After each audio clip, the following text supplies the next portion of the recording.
It's time. Everybody that has a voice in this world, this sports world that we're in, does their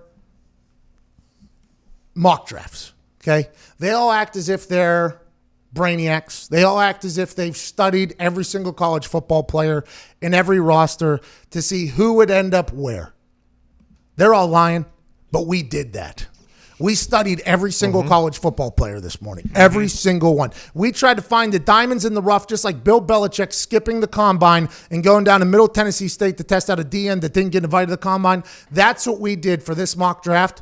And this is what we came up with here at your friends, the Pat McAfee Show, with the first pick of the 2020 NFL Draft. It'll be in Las Vegas. There'll be people from all the NFL teams making regrettable decisions in the Sin City the night before, the night of, the morning of, the day of, you name it. And the team that'll be drafting first is the Cincinnati Bengals. They will draft quarterback from Louisiana State University, Joe Burrow. Attaboy, Joe.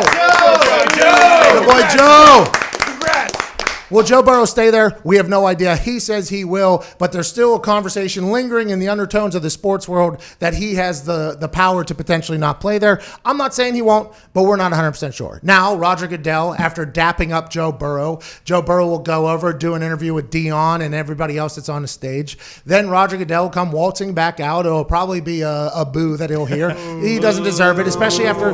You stink, Roger. And I wish Roger Goodell would go, have you seen the MLB commissioner? You go with the second overall pick, the Washington Redskins. And then he'll make an announcement, but not today. It's not the Washington Redskins at the number 2 pick, because although the Washington Redskins have probably been bluffing the entire NFL by saying there's a chance they take Tua, and even though they've been blowing all this smoke when they have Alex Smith and Dwayne Haskins in their facility, they're doing that strictly so one team will click or jump and bite at the bait. In that team, even though they know the Redskins are probably lying, has enough picks to make a move. And that's the Miami Dolphins trade up to the number 2 pick, giving up the number 5 spot and the number 18 spot to the Washington Redskins. And they draft from the University of Alabama quarterback Tua Tagovailoa.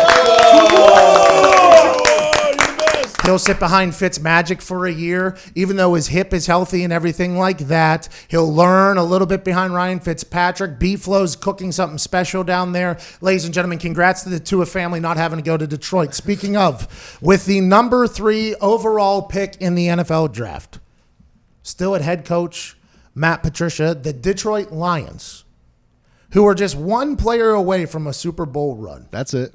They take defensive end from the Ohio State University, Chase Young. Congratulations to Chase Young. Congrats to Matt Patricia, too, getting a potential once-in-a-generation player off the edge. Good for Chase Young. Good for Detroit Lions. Matty Stafford hopefully doesn't have a broken back anymore. He goes and plays well. With the number 4 pick, the New York Giants, who just 1 year ago drafted a quarterback that the world was up in arms about, who actually turned out to be a pretty good football player. Saquon Barkley's in the backfield, but on the other side of the field, you will have, playing at corner, Jeff Okudah from the Ohio State University. Congrats to Jeff. He's a stud at corner, and when he was doing the flip of the hips drill at the combine, and he was running in a straight line, flipping his hips back and forth, I don't think I've ever seen anything like it before. That guy has swag, he has instincts for the ball, and he's an incredible athlete, and he's from the Ohio State. He's going to do great. With the 5th pick from Miami, the Washington Redskins take a man that's 6'4", runs a 4.39, and can play every single position on the defensive side of the ball, Isaiah Simmons from Clemson.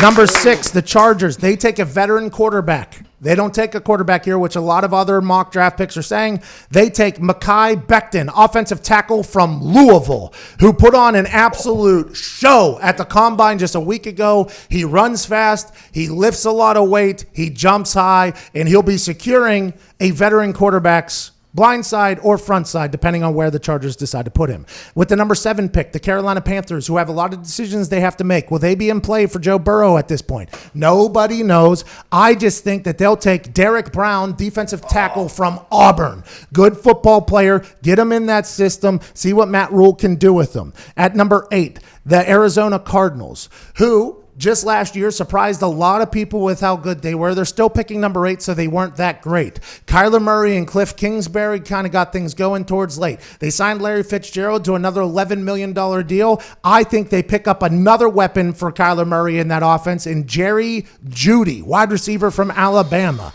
The Jacksonville Jaguars at number 9 already said or reports that they're trading Nick Foles. Are they going to draft another quarterback here? Can't do that, especially with what Minshew Mania was last year. So let's go with Tristan Wirfs, offensive tackle from Iowa, to protect the mustache, jort-wearing, ball-throwing, game-slanging Gardner Minshew. At number 10, the Cleveland Browns, who just hired a very intelligent general manager in Andrew Berry. Because they knew last year that their offensive line was garbage, they pick up Jedrick Willis, offensive tackle from Alabama. At 11, the New York Jets. Although it is coming out and reports are that they're going to sign something with Robbie Anderson, I still think they take wide receiver CeeDee Lamb from Oklahoma. Number 12, the Oakland Raiders. I believe with that offense, no matter who's playing quarterback, if they're stuck with Derek Carr, that sounds bad. Derek Carr does not deserve that. He doesn't.